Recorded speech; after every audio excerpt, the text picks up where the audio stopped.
नमस्कार प्रणाम। मैं राजा राम कुमार अपने YouTube channel BPS college official पर आपका हार्दिक स्वागत अभिनंदन करता हूं। और ख़ासकर आज उन तमाम छात्राओं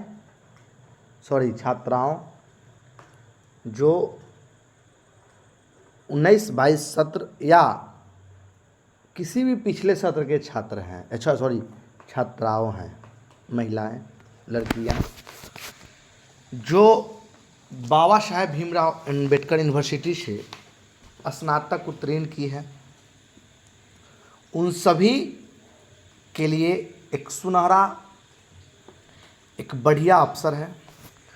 तो आज का मुख्य उद्देश्य है कन्या उत्थान योजना, जिसके तहत आप किसी भी श्रेणी से पास करते हैं, first division, second division, third division, तो आपको 50,000 रुपया का एक मुश्त राशि सरकार द्वारा मुहैया कराई जाती है, उपलब्ध आपके खाते में दिया जाता है। उसके लिए कुछ प्रक्रिया से गुजरना है, जिस संबंध में यह जानकारी मैं लेकर आपके समक्ष उपस्थित हूँ। सबसे पहले एक छोटा सा आग्रह रहेगा कि अगर आप अभी तक मेरे YouTube चैनल को सब्सक्राइब लाइक नहीं किए हैं तो लाइक एंड सब्सक्राइब करें, मित्रों के साथ साझा करें, ताकि मैं इस तरह की जानकारी आपके समक्ष पेश कर सकूं। तो जैसे कि आप सूचना देख रहे हैं स्क्रीन पर, बाबा साहेब भीमराव अंबेडकर यूनिवर्सिटी का एक डैशबोर्ड और सूचना है, जिसमें सेवा में सभी प्राचार्य महोदय, जिसमें निम्न कॉलेज है, BMD कॉलेज दयालपुर है, CN कॉलेज साहेबगंज है, DC कॉलेज हाजीपुर है, उसी तरीक़ा से बहुत सारे कॉलेज है, जिसमें मेरे भी कॉलेज का नाम है बिरचंद्र पटेल स्मारक महाविद्यालय,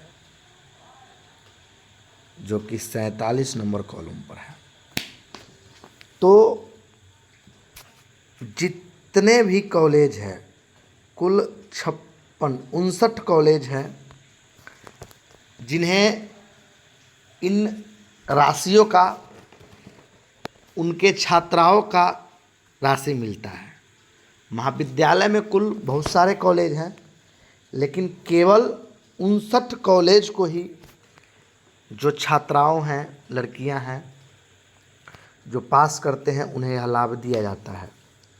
तो आप देख सकते हैं कि विषय 19-22 में उत्तीर्ण छात्राओं का दस्तावेज महाविद्यालय में जमा करने के संबंध में, तो इससे पहले 31 सितंबर तक एक पोर्टल खुला हुआ था।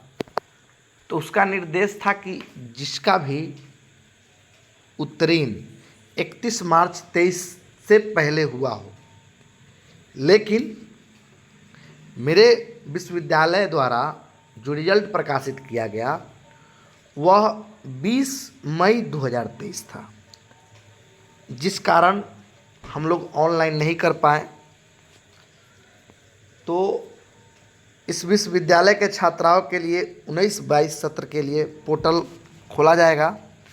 उससे पहले कुछ जानकारियाँ हैं जो मैं आपके समक्ष रख देना चाहता हूँ। उपरोक्त विषय के संदर्भ में सूचित करना है कि 19-22 में आपके अपने महाविद्यालय से जो भी छात्राएं उत्तीर्ण हुई है, उनका दस्तावेज, आधार कार्ड, मार्कशीट, रजिस्ट्रेशन और मोबाइल नंबर अपने महाविद्यालय में 14/10 तक जमा कराने का कष्ट करें। विश्वविद्यालय की ओर से एक्सेल सीट उपलब्ध कराया जा रहा है। उसी एक्सेल सीट में संबंधित छात्राओं को विवरणी अंकित करेंगे तथा उक्त छात्राओं की सूची पेन ड्राइव में अध्यक्ष छात्र कल्याण दिनांक 18/10 तक निश्चित रूप से जमा कराने का कष्ट करें, ताकि पोर्टल खुलने पर छात्राओं की विवरणी अपलोड किया जा सके। नोट: वित्त पोषित विषय एवं व्यावसायिक पाठ्यक्रम को छोड़कर, मतलब जो एक्स्ट्रा होती है जैसे BCA वगैरह वगैरह, उसका नहीं मिलता है। महाविद्यालय को जिन विषय में राज्य सरकार से अस्थायी अस्थायी संबंधन प्राप्त न हो, उन विषय की छात्राओं को छोड़कर, जिन छात्राओं ने विश्वविद्यालय में दस्तावेज जमा कर दिया है उनको छोड़कर, तो जो छात्रा जमा किया है उनको छोड़ देना है। ये है एक्सेल सीट, आप देख सकते हैं। एक मिनट, ये टर्न नहीं होगी इसलिए मैं इसको नहीं दिखा सकता, माफ़ी चाहता हूँ। आप खुद से देख लीजिएगा। ये है एक्सेल सीट। तो इस एक्सेल सीट के माध्यम से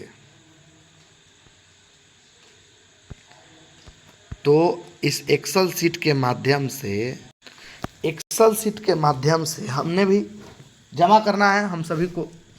तो मैंने भी एक सूचना दिया है, आवश्यक सूचना, कन्या उत्थान योजना 50,000 आप तमाम छात्राओं को सूचित किया जाता है कि जो भी छात्राएँ 17-19-22 में स्नातक उत्तीर्ण हुए हैं, उनका कन्या उत्थान के पोर्टल पर डाटा ऐड कराने के लिए आप सभी स्नातक उत्तीर्ण छात्राएँ को अपना डॉक्यूमेंट्स का फ़ोटोकॉपी अपने कॉलेज में 12 अक्टूबर तक जमा करा दें। 12 अक्टूबर तक, 3 अक्टूबर से मेरे महाविद्यालय के जितने भी छात्राएँ हैं वह 3 अक्टूबर से जमा कराएंगे। डॉक्यूमेंट्स इस प्रकार है: पार्ट 3 का मार्कशीट, रजिस्ट्रेशन कार्ड उसका फ़ोटोकॉपी, आधार कार्ड, मोबाइल नंबर और निवास बैंक खाता। यह हमने इसलिए मांगा है कि मैं उस वक्त चेक करके आपका सहयोग कर सकूं, मदद कर सकूं। एक फ़ोटो आप देख सकते हैं कि एक पेपर में भी यह सूचना दिया गया है कि कन्या उत्थान योजना की DSW ने कॉलेज को भेजा पत्र, स्नातक उत्तीर्ण छात्राओं को 14 अक्टूबर तक जमा होगा डॉक्यूमेंट्स।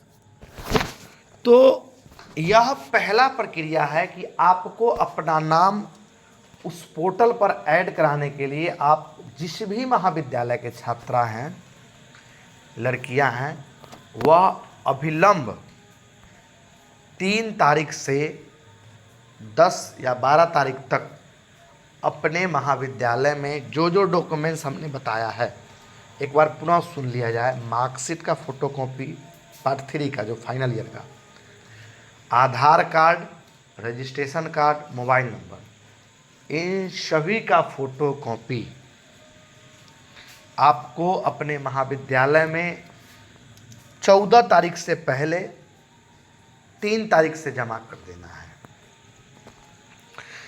ताकि जल्द से जल्द कॉलेज विश्वविद्यालय को भेज सके, वहाँ से डाटा ऐड हो। उसके बाद आप लोग का पोर्टल ऑनलाइन के लिए खोला जाए, तब जाकर ऑनलाइन होगी और आपको पैसा मिलेगा। एक और आग्रह कि जितना जल्दी आप डाटा ऐड करवा लेते हैं उतना जल्दी आपका कार्य होगा, क्योंकि इस योजना में एक कमियां हैं कि जो छूट जाते हैं उनका फिर नहीं हो पाता है। जो छूट जाते हैं उनका नहीं हो पाता है, बहुत परेशानियां होती है। बहुत सारे कमेंट और मैसेज आ रहे थे कि सर मेरा फादर्स ने मिसमैच करके रिजेक्ट कर दिया गया है। तो उन छात्राओं से भी एक सूचना और अपील है कि वे अभिलंब यूनिवर्सिटी में जाए, विश्वविद्यालय में जाए और वहाँ दस्तावेज जमा करके आधार कार्ड, पार्ट 3 का मार्कशीट, ये सभी एक वैसा प्रूफ जिसमें आपका पिता का नाम स्पष्ट साफ हो, और जाकर यूनिवर्सिटी में सुधरवा लें। दूसरी बात, यह अप्लाई का डेट कब आएगा?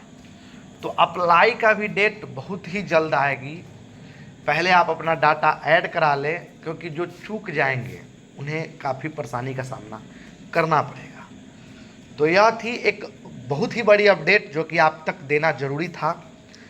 मैं आप सभी छात्राओं के लिए या छात्रों के लिए जो मेरे कॉलेज से जुड़े हुए हैं उन सभी के लिए तत्पर रहता हूं। किसी भी तरह की जानकारी है उन तक अभिलंब पहुंचाता हूं। तो भीमराव अंबेडकर यूनिवर्सिटी के जितने भी छात्र एवं छात्राएं हैं,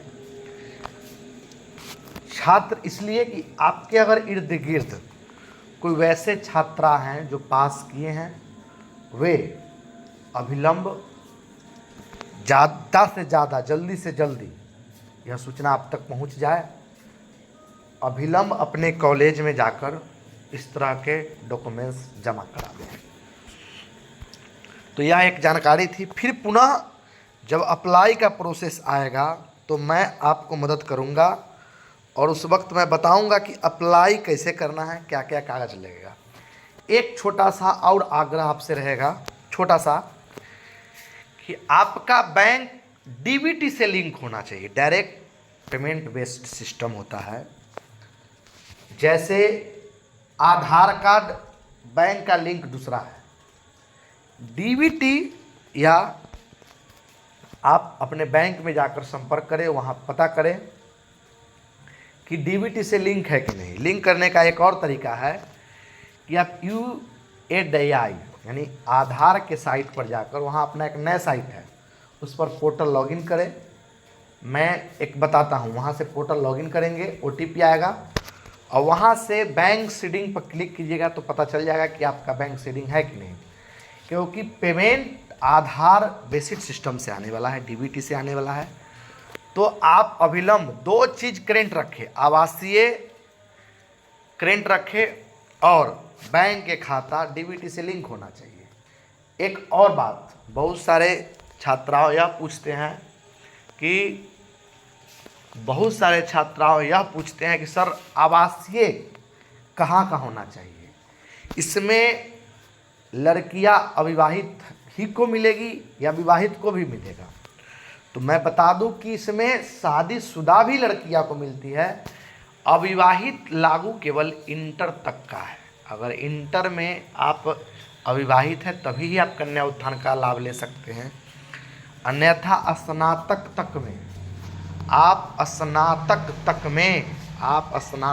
तक में विवाहित लड़की को भी मिलता है।